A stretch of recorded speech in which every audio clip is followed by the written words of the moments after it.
It's like Armageddon. We've literally had to just treat it like a gap year. Many venues like us will be forced to close down in the coming days. One venue I'd sold out in Manchester is gone.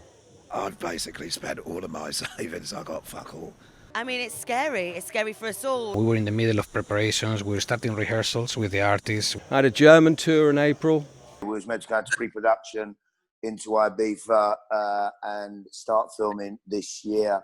We couldn't do that. I've been involved in a production that was meant to be in New Mexico with TV, live music, and a range of other things. And it's just been suspended now for who knows how long. We can't shut everything down permanently. We have to start addressing the fact that in the UK, there is massive rise in suicides. There's massive rise in mental health problems. We've got people who are getting sick because they can't work.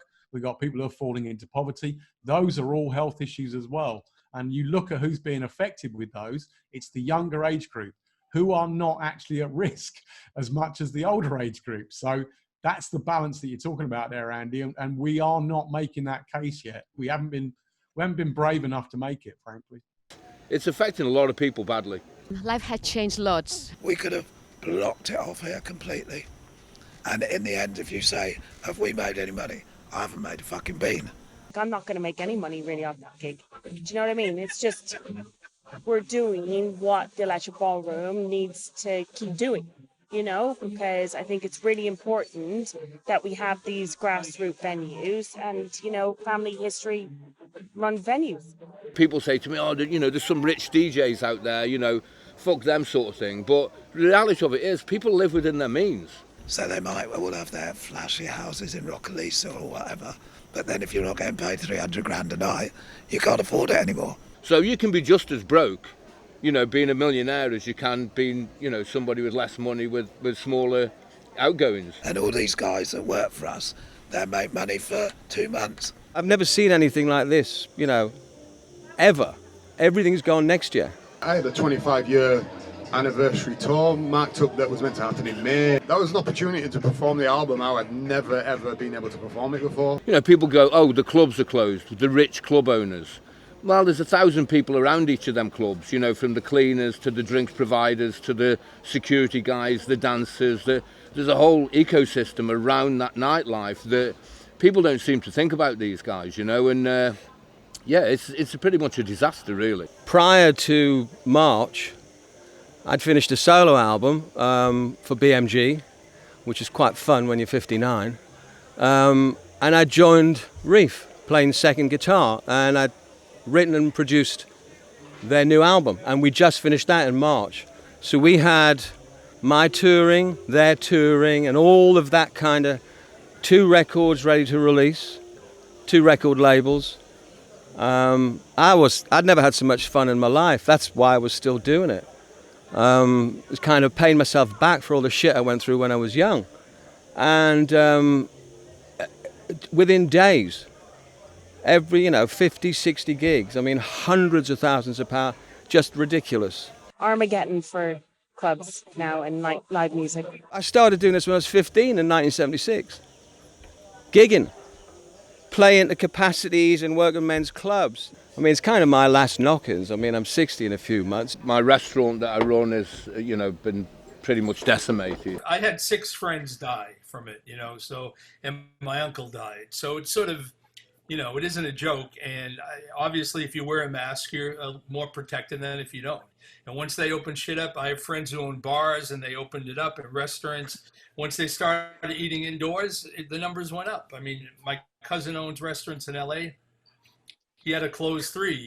That whole project may be off again. It's not just a live music event, it's also a documentary event. So even though some studios may have pay or play and some producers could get paid, a lot of the independents, not just in music venues, but also independent filmmakers and producers, the independents have been particularly hard hit all round. How are you going to social distance and shoot a movie at the same time? The rules that they've put on us basically makes us uninsurable. How are studios working in America now? Can you actually get in them and work in them, or is there some kind of weird stick you've got to hold to keep people apart? Well, the music I've been making most recently, and I've just finished up a Rocker's Revenge album that I've been working on. We, basically, we do it online, and Dwight from the group will do a vocal. He'll send it to me with the parts, and I'll work on it, send it back. Tina, who's in the group, also she happens to be staying at my house now. So, but she's quarantined with us. So, obviously, it's fine for her to work with me. But we've been making music, but a lot of the music I've been making most recently, it's been that way anyway. That you might occasionally get together with rockers. There's 4 people in the group, so obviously we could do that. We had great optimism here in California, and I don't know how many people on the phone or on the Zoom call are from California, but we were moving forward and everybody had some great optimism around it, and then the numbers completely changed. And what the government did is very quickly shut things down. We had gyms open, we had movie theaters opening, we had small venues opening. There were kind of policies going towards 500 people or less with social distance policies, could be venues could open, and then it all changed. Our numbers went up and we shut down everything except outdoor dining and, what I would call kind of essential businesses. So we can't eat indoors anymore than we could briefly. We can't go to gyms or health clubs anymore than we could briefly, because everybody's trying to contain what you've all seen in America has been a real challenging pandemic in terms of the numbers. So it's just, I think time will tell, but I think the states are doing what they can do based on the data they're given right now. And it's, right now, the current situation is not great. We're reversing the numbers since we locked down again, but by opening back up, we proved that you can absolutely change the numbers and create a spike. So it's concerning for the live events business. Things are slowly getting back in production.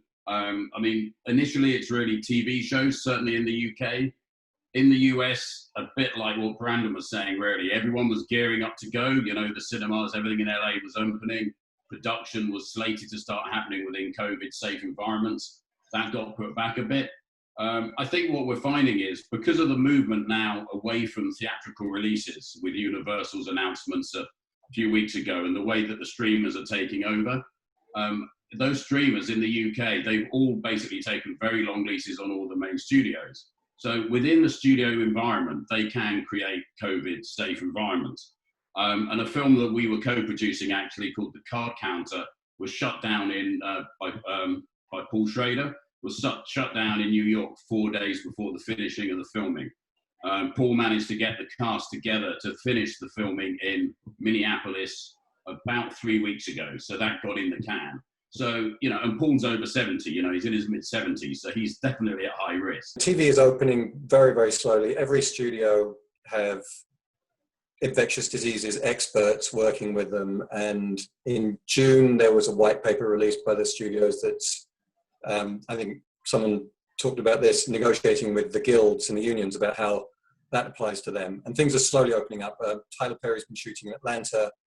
British Columbia has just come to an agreement with the guild, so British Columbia seems like it's opening up. But there's very little shooting in Los Angeles right now.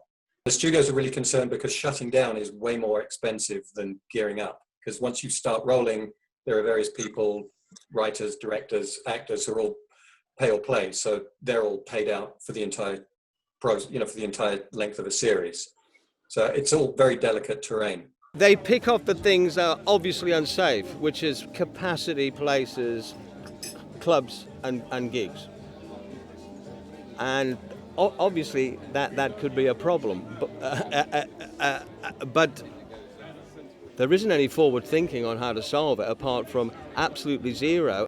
And I think the most important thing is for the extension of the furlough scheme, but actually recognising the fact that certain sectors are more affected disproportionately than others. So at the moment, it's very difficult for Henry to have a full complement of staff with the social distancing measures at the Dublin Castle, and many venues have said that live music can't happen. Here in Camden, we're trying to open up so there's lots more street-based eating and drinking, which is easier during good weather, and seeing what we could do with live music in that respect. But it becomes more difficult when you're having live gigs, which are just impossible to put on at the moment. We're so unsupported, and I'm not talking about me, I'm talking about the guys that work for me are completely unsupported, right? Some of the greatest musicians in the world are completely unsupported. They're not writing songs, they're not recording anything. They cannot Now the DJs, great. If you could get them back, at least it would open the door for what we do. But what we do needs so many people in a room. To make a record, 10 people in a room, all highly skilled, thousands of pounds a day. You need a functioning creative model. I'm in the middle of a record, and every time we try and do something, the government defeat you. So if I go back to the UK now, I've got a 14-day lockdown before I can go to the studio. I can't even take the dog for a walk. Andy, just pay the fucking £1,000 fine and get on with it. Yeah. Come on. I'm sorry, mate. Just pay the £1,000 fine. Because you know how many fines they've issued? They've issued 10 fines in the whole of the UK. And then when I'm giving my youngest a right bollocking for breaking it, she's going to go, oh, well, thanks very much, Dad. You know, like someone's got to kind of stick to it, right? I'm the producer of the record. Right, so I'll just go and break all the rules and fuck the quarantine. That's the problem. We had a very detailed way of making records, very sophisticated. It's completely fucking broken. And without that, there's nothing to sell. And if that's off for 2 years, like we can't function in the recording thing, the creative thing, you know, and all of the bands we're talking about get together and do what they do. I spoke to Rami from The Foo. No one can get in the same room. Little things, what they're doing is they're saying, like, if you're going to shoot in Ibiza, you have to have the crew all together, staying together in a hotel. They're not allowed to go out on their own. They're not allowed to go anywhere, which is nigh on impossible to do. So it has affected us quite severely. The actual act of dancing is not inherently dangerous. You know, singing, you know, Ed Sheeran songs at the top of your voice could be more dangerous, right? And for some reason they've latched onto dancing in this enormous way. And I've had conversations. Dancing in chairs apparently is okay. I can't dance anyway, so it's okay. But standing up and dancing is a real problem. So I do get it, and we are in as much as we can enforcing it. But the rules are slightly arbitrary. And this is the thing, is we know so little about this virus. Such huge decisions are being made without evidence to say whether they will actually make things better or make things worse. If we go back to the beginning of the beginning of this virus, my attitude very quickly became, things have changed. We can't assume they're going to go back to normal ever. We can't assume the past is going to come back. So my attitude was, right, I want to adapt my business so it works now. We've opened up again to sort of pay the staff, and that just hasn't worked. So many people still on part-time, you know, they're not really going out for lunches, and you know, if they're going home at part-time, that means they're going home at 2 o'clock instead of going out for lunch and going back to work. So that's not really work. I think we're going to have to close that after 4 years of running it and it being really successful. So I think that's pretty much dead in the water, to be honest. We just created an environment that wasn't great, but with some renegotiation we could get through. And in all honesty, we achieved it in both businesses. And we're probably continuing to achieve it in Pikes. But with Ibiza Rocks, prior to the UK quarantine, yeah, it's pretty good. It's pretty good. It's a socially distanced venue. It's got a whole bunch of day beds. Instead of having a capacity of 2,500, it's got a capacity of maybe 700, but the spend per head is higher. Talent isn't as necessary. There isn't much talent on the island. So it was just a different business model. We were still losing money, but I could see if we have to repeat this business model next year, I do believe it's a viable business and I do believe it'll work. So that has been basically our attitude, is just move on. The past is gone, it may never come back, let's just adapt. Fatboy Slim played last Tuesday, it was great, he's playing again tomorrow. It's a socially distanced, very different gig, but it's as good as it gets at the moment. How has Norman taken to playing in that environment? I mean, in my view, if you're a DJ, you love music, or you're an artist, you want to play, and is that Norman's view on it, playing? Stop Norman playing in public for 6 months. Then put him on his first stage with public. it was an unfair advantage. He absolutely loved it because just performing, so yes, it was a really special moment, but it was a really special moment where the audience had gone through 6 months of lack of culture and humanity, and so had Norman in his ability to perform. So yes, we did have an energy. Yes, we did have an atmosphere. It was actually quite good, but it's how sustainable that is in the medium term. The elation of wow, something's happening. I'm not sure. But it was good, and we'll see how tomorrow is. And then obviously IMS, we'd sold out the whole of Destino Hotel, all the rooms, tickets are flying out for Dork Villa, and so on. And a lot of delegates were getting on board, so it looked like it was going to be our best year ever. And then obviously that got cancelled. The same as Dork Villa got cancelled. Dork Villa was cancelled. Then of course our event in Malta, IMS Malta, was another one that got cancelled. 25 years ago, set up the Funky Room in Basha. That would have been 25 years this year, only we're closed. Every business has found themselves into a position this season to take the risk or not take the risk, considering the what you have in hand to play with. I think everybody has to do numbers to see if you're going to lose more, just not opening. For us, an operation as large as what we have is very risky to put it on the road.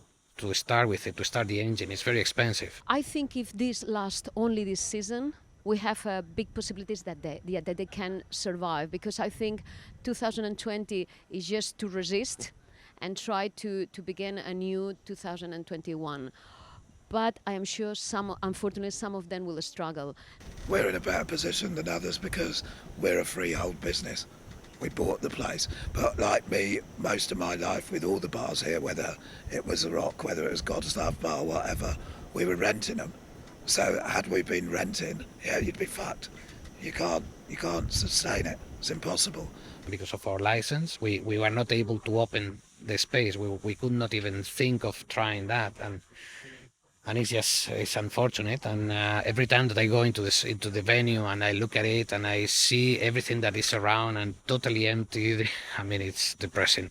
It's true that not everybody could open. It's true that the small businesses, hotel businesses or agrotourisms and boutique hotels, second residences were going very well because the Ibiza is a destination that everybody wants to go.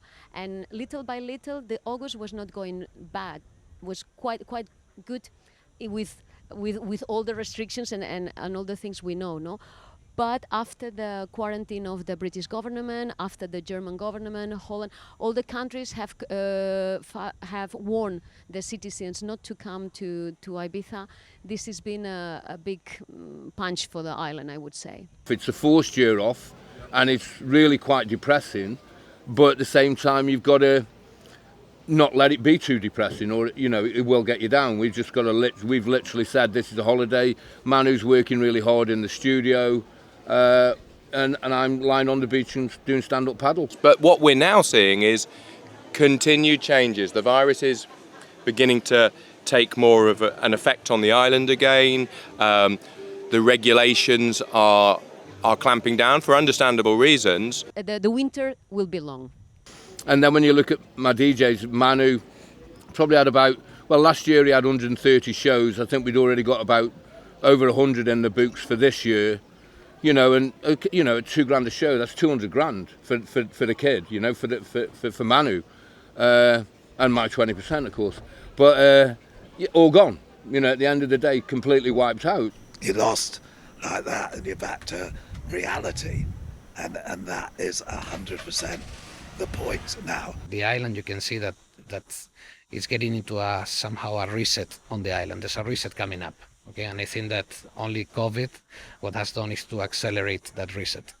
For me, this has been a massive reset, a real a come down, but a real connection to actually being at home with my family, to gathering what really matters. I've been touring for most of my life, so it's quite easy to think that that's all there is, This reset is going to be really interesting because it will come up with new concepts of how we entertain the public. So we can talk about finances, but I think that health and family and being around your loved ones is more important than the business. I understand why we're valuing what we stand to lose from this virus, but what we don't seem to be valuing is what we're sacrificing in order to avoid this virus. Now, why aren't we actually weighing up the amount of sacrifice and putting it against the amount of benefit? And I just think we have to weigh it up. We are an island very seasonal because of the tourism, and in March we were preparing for welcoming everybody in the island. We had our last event, was the 6th of March, that we did the International Jazz Festival. And I remember the night before I couldn't sleep. There were no cases of COVID. And actually the 6th of March, at 2 in the afternoon, there was the first news of the first case in Ibiza. Social needs were the first issue. And then what's going to happen with businesses? Because only primary needs were allowed to open. All the rest, restaurants, bars, any kind of commerce, everything was closed. So it was quite a problem to try to sort it out everything, and with the police, with the volunteers to reach everybody to have primary needs sorted. We have this beautiful place here called Babylon Beach, but we are currently working on third capacity because we're just not allowed to have people, and we're not allowed to have DJs, and we're not allowed to have sunbeds, only 20, not 45, and we're not allowed to make parties. But outside of that, everything's fantastic.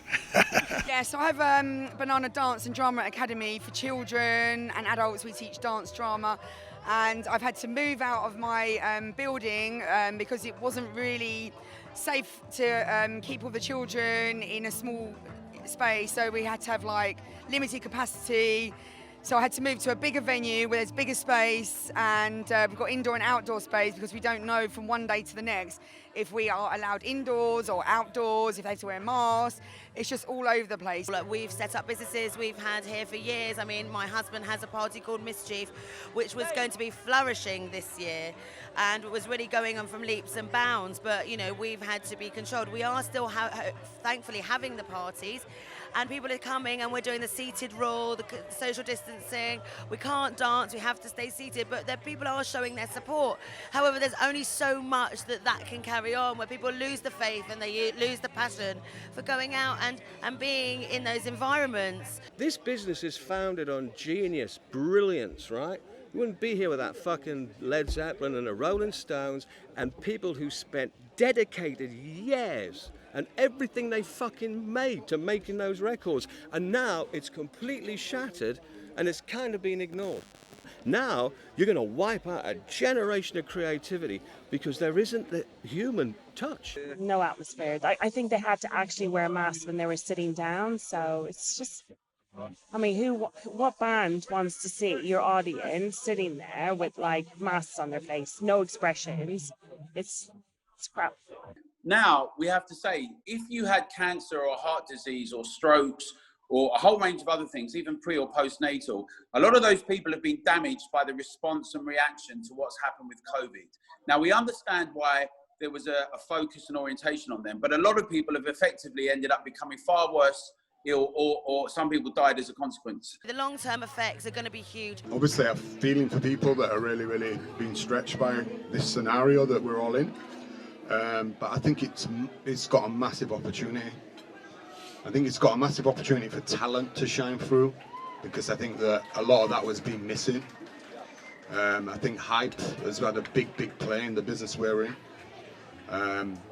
Obviously, it can help us in some ways, but it can also sterilize the business that we're in, you know. So I think that historically, when there's been any kind of form of social pressures, but this is a global pressure, art seems to excel, expression excels, people open their hearts, people start coming from a real place rather than a place that they think they need to come from to fit in. At the end of the day, it's not great. We're just dealing with what we have. Is it sustainable? And, you know, is there a better way? I'm not saying there is or there isn't, but I think we should certainly be asking the question. Before we even got in this situation, everybody was screaming climate change. The climate's changed. We've got it. We have to follow government's advice on whatever the situation is, because that's set centrally. I think what we want to see is people out there enjoying the local economy, because when people go to gigs, it's not just about the concert, it's about the meal before, it's about the taxis they may have, it may be the drinks at other venues, and there's a trickle-down effect. So a venue locally like the Dublin Castle or the Roundhouse will have a massive impact locally on the economy and account for many hundreds of jobs. So we want them to be open as quickly as possible. We want them to be open safely. So we have to follow the government's advice and make sure that every person that comes to our borough has a safe night out, and we'll follow that and make sure that people continue to do so.